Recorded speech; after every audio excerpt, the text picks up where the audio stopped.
విద్యార్థులందరికీ శుభాశీస్సులు.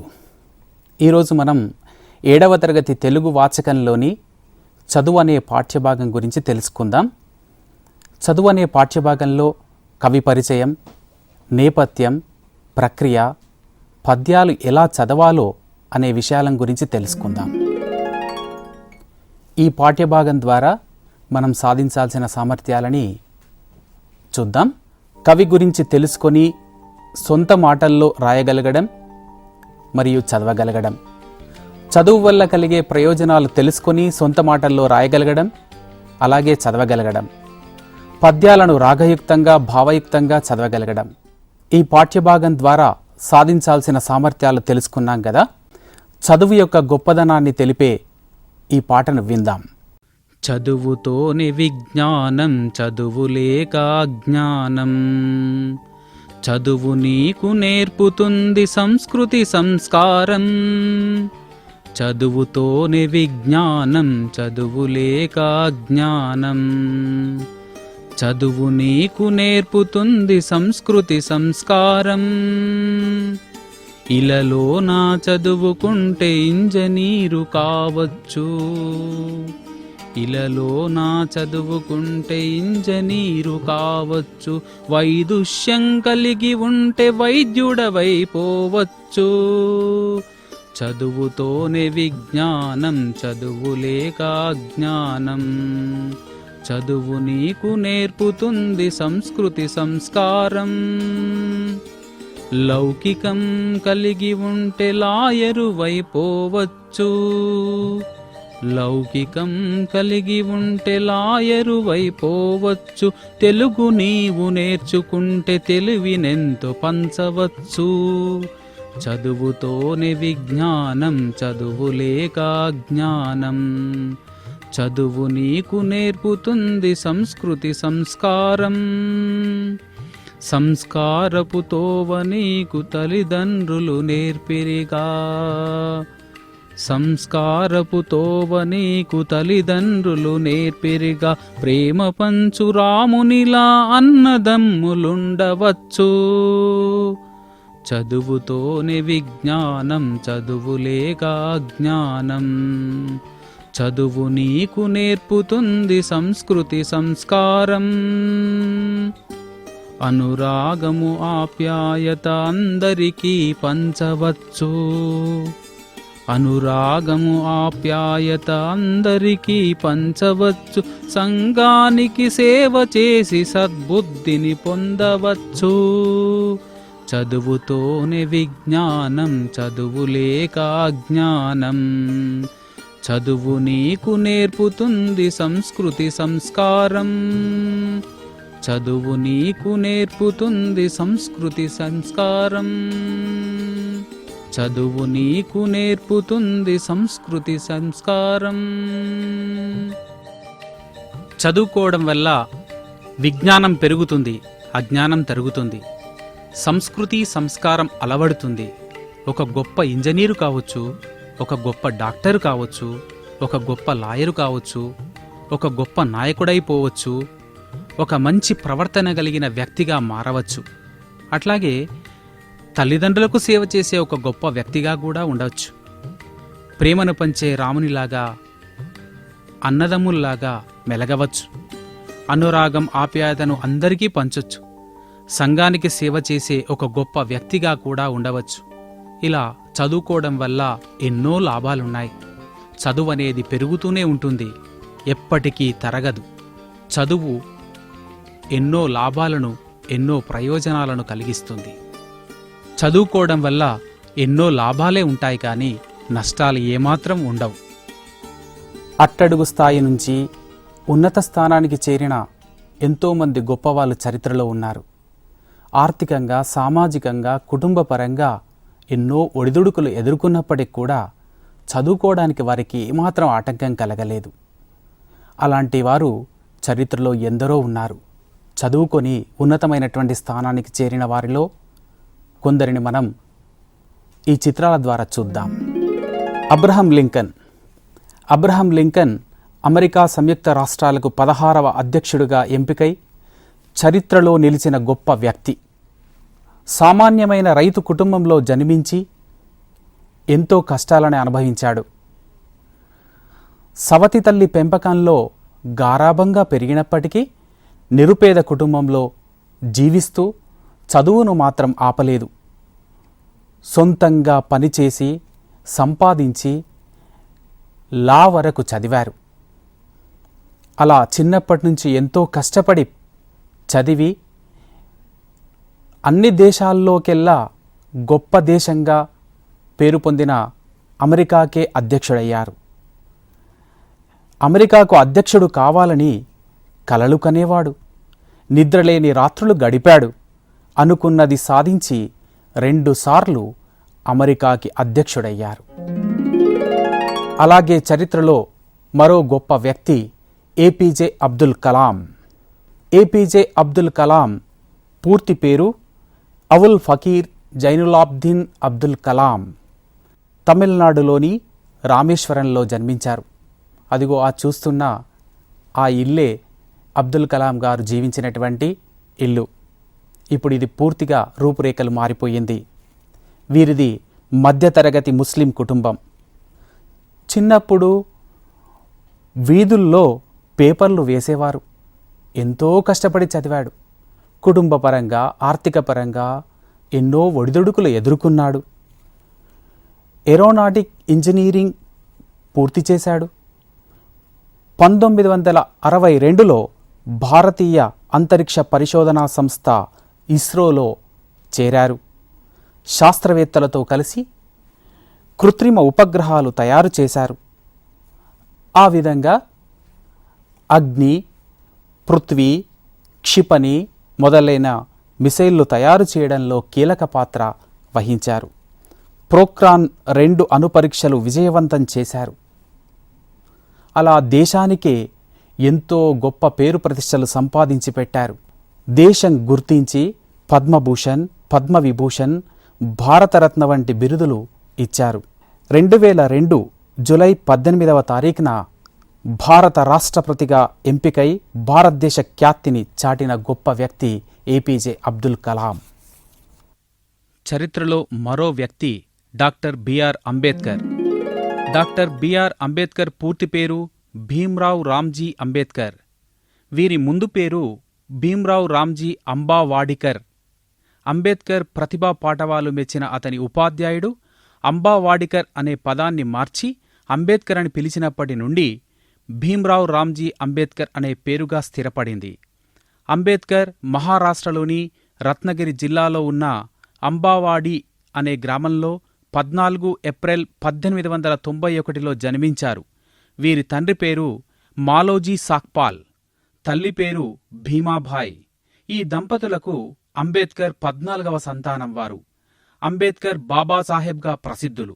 భారత రాజ్యాంగ నిర్మాత, స్వతంత్ర భారత తొలి న్యాయశాఖ మంత్రి, వృత్తిరీత్యా న్యాయవాది, బౌద్ధ ధర్మ పునరుద్ధరణకర్త. వీరు మహర్ కులానికి చెందినవారు కావడం వల్ల ఆ కాలంలో బాల్యం నుండి అడుగడుగునా అవమానాలకు గురయ్యారు.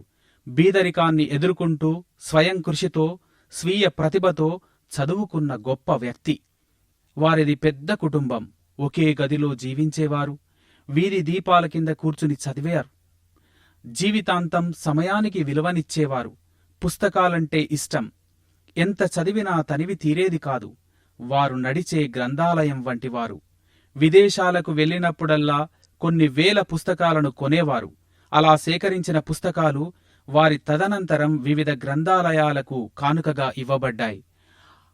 అప్పటి బరోడా మహారాజైన షాయాజీరావు గైక్వాడ్ అస్పృశ్యులను ఎంతో ప్రోత్సహించేవారు. వారు అంబేద్కర్కు ప్రత్యేకంగా విద్యార్థి వేతనం ఇచ్చి చదివించారు. అలా 1912లో బిఏ చదివారు. షాయాజీరావు గారి ఆస్థానంలో ఉద్యోగ అవకాశం లభించింది. కాని పై చదువులు చదవాలన్న కోరికతో ఉద్యోగంలో చేరలేదు. మహారాజా వారి ఆర్థిక సహాయంతో విదేశానికి వెళ్లి చదువు పూర్తి చేశారు. 1916 నాటికి ఎంఏ, పిహెచ్డి పూర్తి చేశారు. అప్పటికి వారి వయస్సు 27 సంవత్సరాలే. ఇంత గొప్పగా చదివిన అంబేద్కర్ను చూసి అందరూ ఆశ్చర్యపోయారు. అలాగే 1922లో బ్యారిస్టర్ పూర్తి చేసి స్వదేశానికి తిరిగి వచ్చారు. లండన్లోని బ్రిటిష్ మ్యూజియంలో చాలా పెద్ద గ్రంథాలయం ఉంది. అంబేద్కర్ గారు అక్కడికి ఉదయం 8 గంటలకు వెళ్లి సాయంత్రం 5 గంటల వరకు గడిపేవారు. బౌద్ధ మతాన్ని స్వీకరించి ధర్మసూత్రాలు ఆచరించారు. ఆ సూత్రాలను అందరినీ ఆచరింపజేసి సన్మార్గంలో నడిపించారు. ఆనాడు సమాజంలో కుల వివక్షత ఉండేది. అన్నింటినీ అధిగమించి గొప్పగా చదివిన అంబేద్కర్ ఉన్నత శిఖరాలు అధిరోహించారు. భారతరత్న అవార్డు గ్రహీతగా, మహామేధావిగా, సంఘ సంస్కర్తగా, గొప్ప నాయకుడిగా, న్యాయశాస్త్రవేత్తగా, రాజ్యాంగ నిర్మాతగా, గొప్ప వక్తగా పేరు పొందారు. అణగారిన వర్గాల శ్రేయస్సు కొరకు అవిశ్రాంతంగా పోరాడారు. చిన్నప్పటి నుండి ఎన్నో చేదు అనుభవాలు చవిచూసిన అంబేద్కర్ స్వతంత్ర భారతదేశానికి తొలి న్యాయశాఖ మంత్రిగా ఎంపికై దేశ రాజ్యాంగాన్ని రూపకల్పన చేశారు. కుల వివక్షత, కుటుంబం, పేదరికం, సమాజంలోని ఏ విషయాలు అంబేద్కర్ చదువుకు ఆటంకం కాలేదు. పట్టుదలతో ఉన్నత శిఖరాలు అధిరోహించి భారతదేశ ఖ్యాతిని విశ్వవ్యాప్తం చేసిన గొప్ప వ్యక్తిగా ఎదిగారు. చూశారు కదా, ఎంతో నిరుపేద కుటుంబంలో జన్మించిన అబ్దుల్ కలాం గాని, అబ్రహం లింకన్ గాని వారికెవరికి కుటుంబపరమైన, ఆర్థికపరమైన ఎలాంటి ఒడిదుడుకులు రాలేదు. చదువుకుంటే ఎంతో ఖ్యాతి లభించింది. గొప్పవారయ్యారు. ప్రపంచంలోనే గుర్తించదగినటువంటి వ్యక్తులయ్యారు. అలాగే చరిత్రలో ఎంతోమంది ఉన్నారు. వారిలో డాక్టర్ బిఆర్ అంబేద్కర్, మల్లంపల్లి సోమశేఖర శర్మ, ఎల్లాప్రగడ సుబ్బారావు వంటి ఎందరో ప్రముఖులు దేశానికి గొప్ప పేరు ప్రతిష్టలు సంపాదించారు. వీరికెవరికి చదువు ఆటంకం కాలేదు. గొప్ప వ్యక్తులుగా తీర్చిదిద్దడానికి ఈ చదువు ఉపయోగపడింది. అసలు మనం ఎందుకు చదువుకోవాలి? చదువుకుంటే ఏం లాభం? చదువుకుంటే విజ్ఞానం అభివృద్ధి చెందుతుంది. ప్రవర్తనలో మార్పులు వస్తాయి. గౌరవం పెరుగుతుంది. పేరు ప్రతిష్టలు పెరుగుతాయి. అలాగే తల్లిదండ్రులకు గొప్ప పేరును సంపాదించిన వారవుతాం. ప్రవర్తనలో మార్పు వస్తుంది. ఇలా ఎన్నో గొప్ప గొప్ప విశేషాలు చదువుకుంటే వచ్చే ప్రయోజనాలు. ఇప్పుడు మనం చదువు యొక్క గొప్పదనాన్ని గురించి ఈ పాఠం ద్వారా మరికొన్ని విశేషాలు తెలుసుకుందాం. చదువు అనే పాఠ్యభాగాన్ని రచించిన వారు కొరవి గోపరాజు. వీరు 15వ శతాబ్దానికి చెందినవారు. నేటి నిజామాబాద్ జిల్లాలోని భీమ్గల్ ప్రాంతం వారు. తల్లి పేరు కామాంబిక, తండ్రి పేరు కొరవి కసవరాజు. వీరు సింహాసన ద్వాత్మనిషిక అనే ప్రసిద్ధమైనటువంటి కథాకావ్యాన్ని రాశారు. రాజనీతి, ఛందస్సు, యోగం, జ్యోతిషం మొదలైన శాస్త్రాల్లో కూడా ఎంతో ప్రావీణ్యం కలవారు. అప్పటి పల్లికొండ సంస్థానాధీశులైనటువంటి రాణా మల్లన వద్ద ఆస్థాన పండితులుగా పనిచేశారు. చూశారు కదా, కవి గురించి మనం ఎన్నో విషయాలు తెలుసుకున్నాం. అసలు సింహాసన ద్వాత్రింశిక అంటే ఏమిటి? సింహాసన ద్వాత్రింశిక ఒక కథాకావ్యం. ఈ పాఠం కథాకావ్యం అనే ప్రక్రియకు చెందినది. అసలు కథాకావ్యం అంటే ఏమిటి? వర్ణనాత్మకమైన రమణీయ కథా విధానం కలిగిన కావ్యాన్ని కథాకావ్యం అంటారు. ద్వాత్రింశిక అనే సంస్కృత పదానికి 32 అని అర్థం. ఈ పాఠ్యభాగం యొక్క నేపథ్యాన్ని గురించి తెలుసుకుందాం. మధ్యప్రదేశ్లోని ఉజ్జయిని ఇప్పుడు ఒక ప్రసిద్ధమైనటువంటి జిల్లా. ఈ ఉజ్జయిని రాజ్యాన్ని పూర్వం విక్రమార్క మహారాజు పరిపాలించేవారు. విక్రమార్క మహారాజు గొప్ప శౌర్యవంతుడిగా, పరాక్రమవంతుడిగా, ఔదార్యవంతుడిగా, మంచి పరిపాలకుడిగా పేరెన్నికగన్నాడు. దేవతలకు రాజైన దేవేంద్రుడు ఇతని పరిపాలనను మెచ్చి వీరికి బంగారు నెమలి సింహాసనంతో కూడిన ద్వాత్రింశిక సాలబంజికలతో ఉన్న 16 మెట్లు కలిగిన ఒక అపూర్వమైన సింహాసనాన్ని కానుకగా ఇస్తాడు. ఈ సింహాసనానికి 16 మెట్లుంటాయి. 16 మెట్లకు అటు ఇటుగా 32 సాలబంజికలుంటాయి. సాలబంచికలంటే బొమ్మలు. ఇవి మాట్లాడుతాయి. విశేషం ఏమిటంటే వీరి పరిపాలనలో భాగంగా విక్రమార్కునికి సహాయం చేసేవి.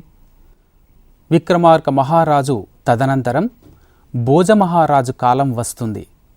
భోజమహారాజు ఒక శుభముహూర్తంలో ఈ నెమలి సింహాసనాన్ని అధిష్ఠించడానికి సిద్ధమవుతాడు.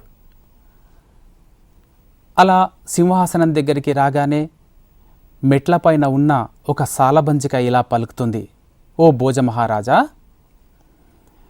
విక్రమార్కుడు ఎంతో ఔదార్యవంతుడు, గొప్ప చక్రవర్తి. అలాంటి ఔదార్యమే గనక నీకు ఉంటే నీవు ఈ సింహాసనాన్ని అధిష్ఠించు అని అవి కథ చెప్తుంది. అలా ఆ సాలబంజికలు చెప్పిన కథలే సింహాసన ద్వాత్రింశిక కథలుగా ప్రసిద్ధమైనటువంటివి. ఆ సింహాసన ద్వాత్రింశిక కథాకావ్యంలోని 4వ ఆశ్వాసం నుంచి తీసుకోబడినదే ఈ చదువనే పాఠ్యభాగం. చదువనే పాఠ్యభాగంలో ప్రవేశిక గురించి మనం తెలుసుకుందాం. విక్రమార్క మహారాజు యొక్క పురోహితుడు త్రివిక్రముడు. అతని కొడుకు కమలాకరుడు. కమలాకరునికి చదువుపై శ్రద్ధ లేదు, మందలించినా మారలేదు. త్రివిక్రముడు తన కొడుకును చదువు యొక్క గొప్పదనాన్ని గురించి తెలుపుతూ హితవు చెప్పాడు. అభిమానవంతుడైనటువంటి కమలాకరుడు ఏం చేశాడు, త్రివిక్రముడు చెప్పిన హితోపదేశం ఏమిటి అనేదే ఈ పాఠ్యభాగంలోని అంశం. ఏం చెప్పాడో ఈ పద్యాల ద్వారా మనం విందాం.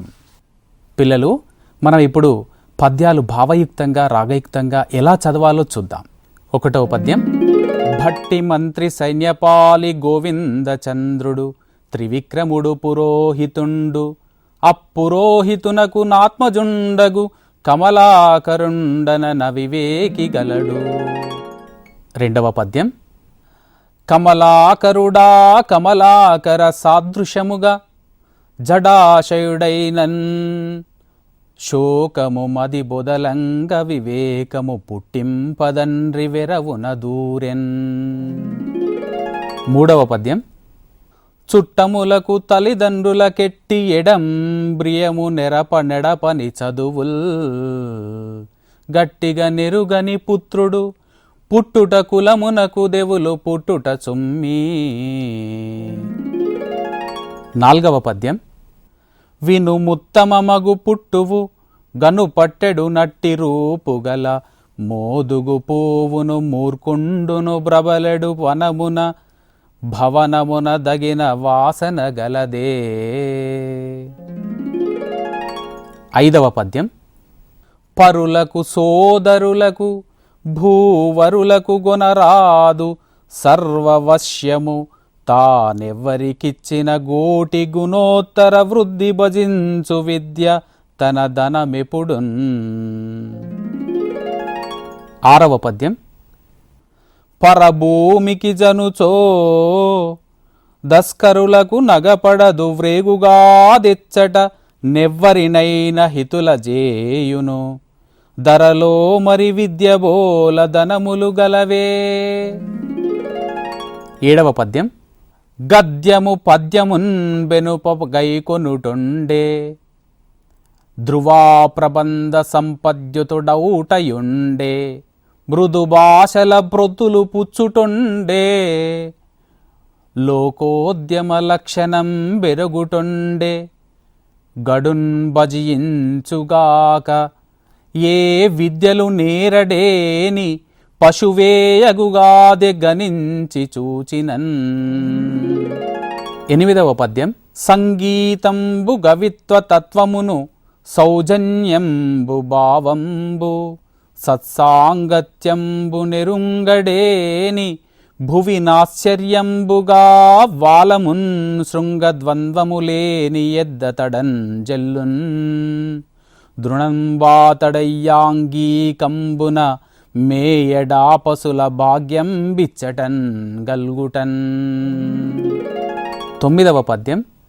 అనుచు నెగ్గించిన నా కమలాకరుండభిమానియై తన యాత్మలోన విద్యలు నేర్చి వివేకినై కాని ఈ జనకు వక్తము చూడననచు వెడలి కాశ్మీర దేశంబు కడకేగి యొకయోర చంద్రకేతుండను సంజ్ఞబరగు నుత్తమద్విజు గొల్చియుండగా నాతండు క్రమమున సిద్ధ సారస్వతంబు కరుణ నొసగిన నతడు సాంగంబుగాగా 4 వేదములును గావ్య నాటకములు దర్శనంబులు నీతి శాస్త్రములు దివిరి కలయ సంగీత సాహిత్య కలలు నేర్చి.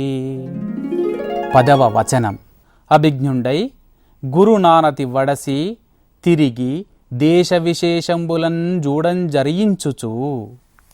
ఇప్పటి వరకు మనం చదువు అనే పాఠ్యభాగం రచించిన కవి గురించి, నేపథ్యం గురించి, ప్రక్రియ గురించి, అలాగే పద్యాలు ఎలా చదువుకోవాలో అనే విషయాల గురించి తెలుసుకున్నాం. ఇప్పుడు మనం తరగతిలో ఏం చేయాలో చూద్దాం. కవి గురించి సొంత మాటల్లో రాయండి. చదువు యొక్క గొప్పదనం గురించి సొంత మాటల్లో చెప్పడం, అలాగే రాయడం. పద్యాలను రాగయుక్తంగా అర్థవంతంగా చదవగలగడం. పిల్లలు, ఇప్పటివరకు మనం చదువు అనే పాఠ్యభాగాన్ని రచించిన కవి గురించి తెలుసుకుందాం. నేపథ్యం, ప్రక్రియ, పద్యాలు రాగయుక్తంగా భావయుక్తంగా ఎలా చదువుకోవాలో అనే విషయాల గురించి తెలుసుకున్నాం. మరొక పాఠంలో మరోసారి కలుసుకుందాం. ధన్యవాదాలు.